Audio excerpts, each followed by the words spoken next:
Assalamu alaikum. This is episode 7 of Educational Messages to Parents.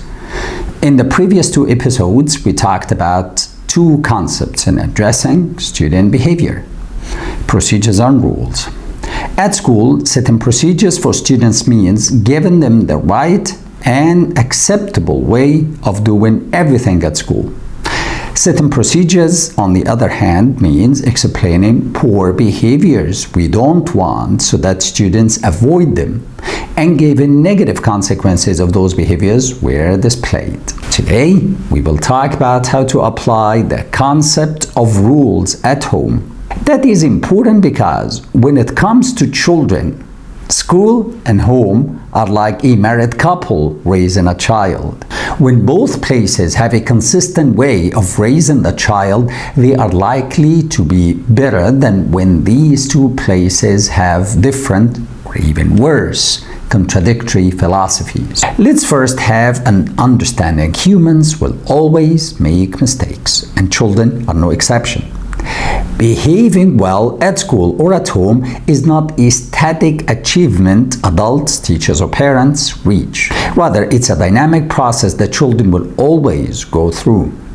That's to say, children will make mistakes and repent, and make mistakes and apologize, and make mistakes and promise not to do it again, and they will continue to make mistakes so long as they're living. What's important is mistakes are followed by some kind of acknowledgement. So our goal both at home and at school is to teach them right from wrong, not to eliminate wrongdoing altogether. With that said, let's talk practice.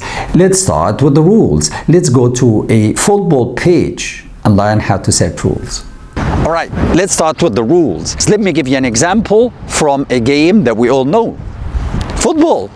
Remember, rules at home are like the rules in a football game, and setting the rule at home has the same 4 steps. Number 1, explain the rule and the consequences if that rule is broken. All right, guys, we'll play a 5-a-side game, and the goalie can pass the ball out through hands but not kicking. If the goalie kicks the ball, he will get a yellow card. Is that clear? Number 2, monitor the application of the rule and praise the children when they don't break it. Thank you very much, both of you. That was fair play. Really appreciate it. That was a game that I really enjoyed. Thank you. Number 3, monitor closely, and if the rule was broken, give the negative consequence.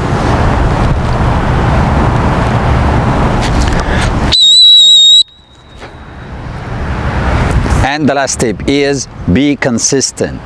Don't change the rules, don't change the consequences, and do not change these steps. Welcome back. To summarize, set the rules and consequences, monitor and praise if rules are respected, give the negative consequences if they're broken, and be consistent. Now, what things do we need to set rules for at home? We need to set rules to avoid hurting others verbally or physically. For example, name calling or hurting others' feelings.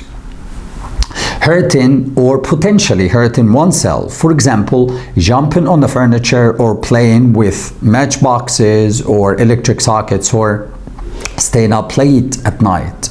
Number 3 is breaking things or vandalism. For example, using the scissors to cut the slipcover or writing on the wall.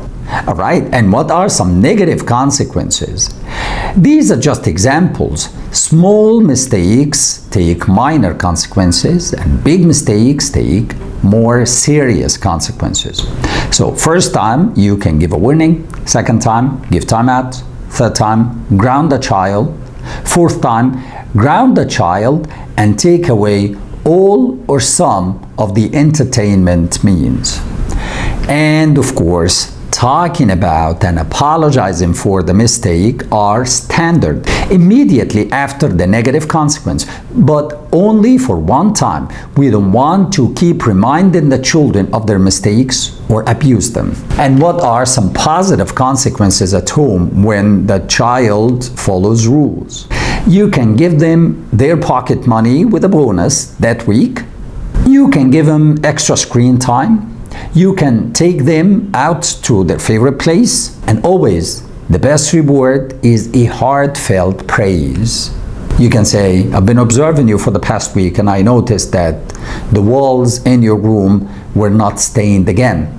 Thank you very much for that.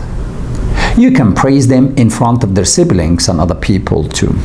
So that's it for rules. Very, very briefly, I have planned to talk about both procedures and rules at home, but the video is going to be very long. I will leave this till the next episode. I'm Muhammad Shelby, and this is Educational Messages to Parents.